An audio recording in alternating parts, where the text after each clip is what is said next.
and welcome to Autocar Professional. I'm here with Mr. Hardeep Singh Brar. Thank you so much for joining us, India head BMW India. Now, I want to understand, you have had a great year last year. First quarter was great, but what is the plan for keeping this momentum going? So what is working in our favor are two big strategies that we are working on. One is the electrification and the second is long wheelbase. So people are really loving our extra space. BMW has always been a driver's car. There was feedback, how can we make the back seat even more comfortable? And the long wheelbase is really solving for that.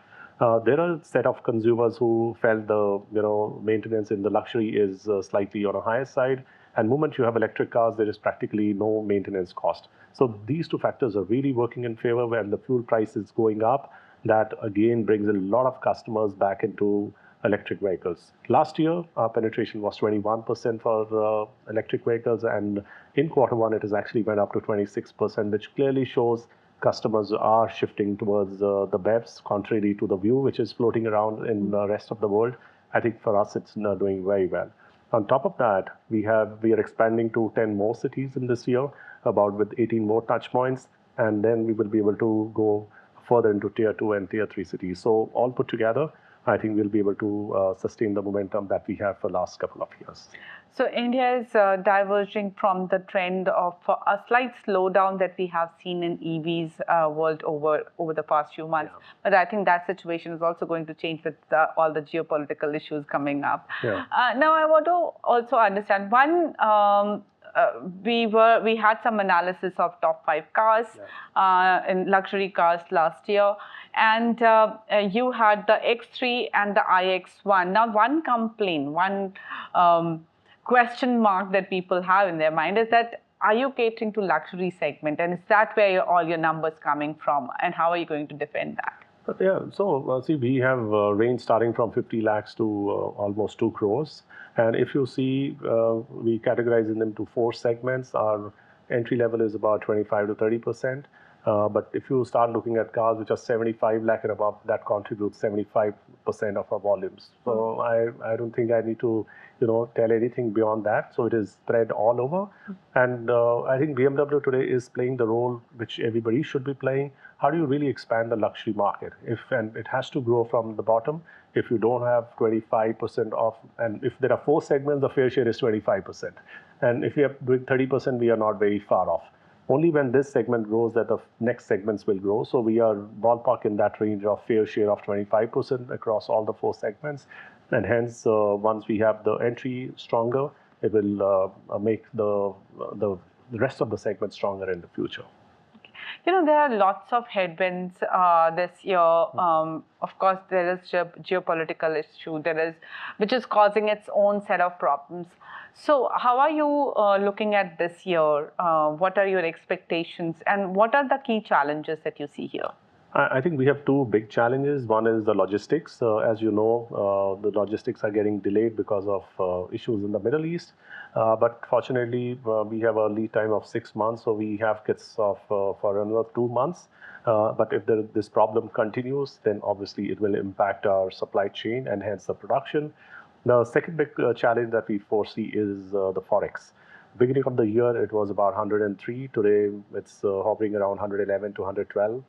Which is a 10% deterioration since the beginning of the year, and that really impacts the prices of the car, and which is why we have to keep taking the price increases every quarter. So these are the 2 big challenges that I see going forward.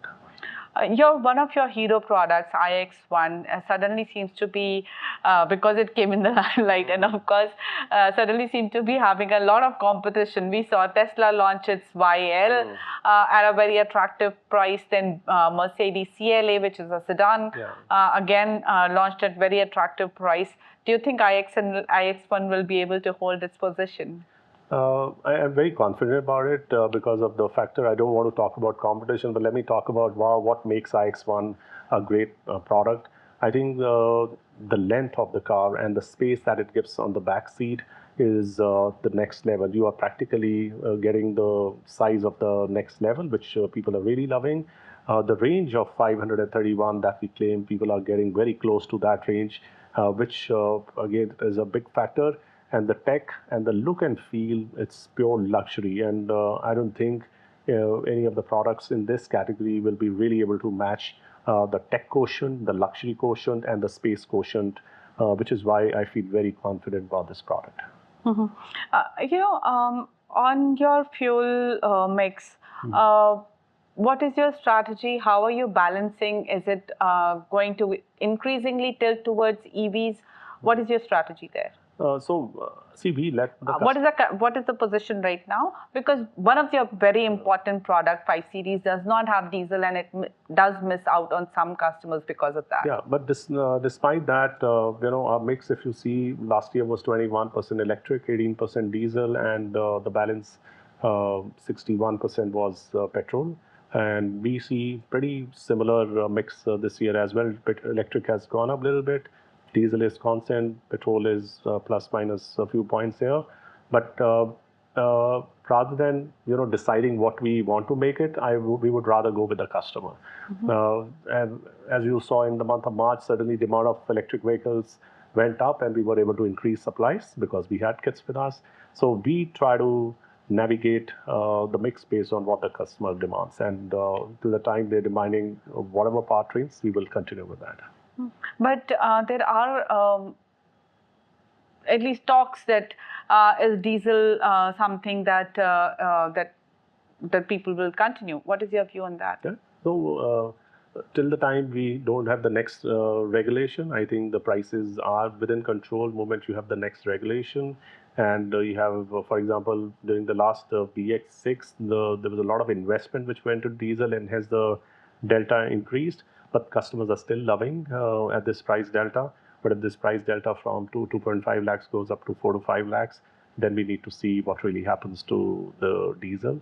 But long because of the demand side. Yeah, that's right. But I feel in long run, electric vehicles will take over, because now if you see the Neue Klasse that we are bringing in, the range is 800. Yeah. And why people buy diesel is because they want torque and better mileage.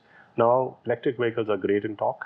And when you solve the mileage, you have 600, 700, 800 range coming in, and with the charging infrastructure coming in, I think diesels will eventually come down. But till the time demand is there, we will continue to invest in diesel. Okay. Now, one last question. What is your expectations of growth for this year? I think the luxury is currently growing at 2%, but we are able to buck the trend at 17%. If you remove BMW, I think luxury will actually be in decline. So we expect that we will continue to grow at a strong double digit. I can't say about the market where it will go. There are headwinds, but for BMW, we want to grow at a strong double digit. All right, Mr. Brar, thank you so much for taking time out and speaking to us. Thanks so much. Thanks a lot. Thank you.